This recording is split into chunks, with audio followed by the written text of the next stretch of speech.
শ্রমিক একতা ঐক্য সমগ্র বাংলাদেশের পক্ষ থেকে আজকে আমার এই চালক ভাইদেরকে নিয়ে উপস্থাপনা এবং কার্যক্রম শুরু করতে যাচ্ছি। বলতে ক্ষমা করবেন। ধন্যবাদ জানাচ্ছি এই অত্র এলাকার ব্যবসায়ী প্রতিষ্ঠান ভাইদেরকে।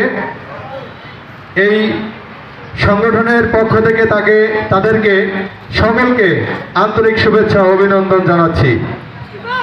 ধন্যবাদ জানাচ্ছি অত্র এলাকার ব্যক্তিবর্গ, আমার বাবার বয়সী, আমার বয়সী, আমার সমবয়সী সকল ভাইদেরকে এবং আমার বাবার বয়সী সকলকে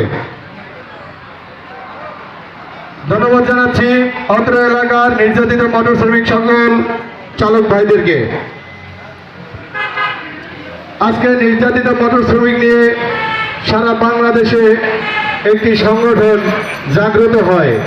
অনেকে আমাদের এই বিষয় জানে না, সেই ক্ষেত্রে আমরা এই নির্যাতিত মোটর শ্রমিক একতা ঐক্য সমগ্র বাংলাদেশের কেন্দ্রীয় কমিটির পক্ষ থেকে সারা বাংলাদেশে কমিটি গঠন করে আসছি, অবশ্যই আমাদের এই চালকের সুদৃষ্টি এবং ভালো কিছু করার জন্য।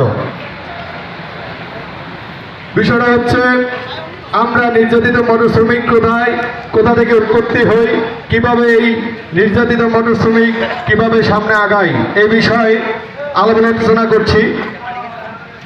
আমরা নির্যাতন হচ্ছি সারা বাংলাদেশে, বিভিন্ন রাস্তাঘাট থেকে শুরু করে বিভিন্ন অফিস আদালত সব জায়গায় আমরা এই চালকরা নির্যাতিত হচ্ছি। তো এই নির্যাতিত মোটর শ্রমিক একতা ঐক্য সমগ্র বাংলাদেশের প্রাণপ্রিয় কলেজের ভাইরা, আমরা এই নির্যাতিত মোটর শ্রমিক একতা ঐক্য সমগ্র বাংলাদেশের কেন্দ্রীয় কমিটির পক্ষ থেকে আমরা সুন্দর একটা পরিবেশ তৈরি করার জন্য এবং সহযোগিতা পাওয়ার জন্য এই নির্যাতিত মোটর শ্রমিকের সাথে জড়িত হই।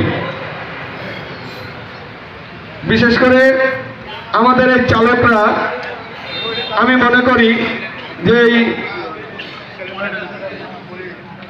এই চালকের মাধ্যমে বাংলাদেশের উন্নয়নমূলক এবং সকল সেক্টরে আমাদের এই চালক নিয়ে আমাদের কার্যক্রম চলে।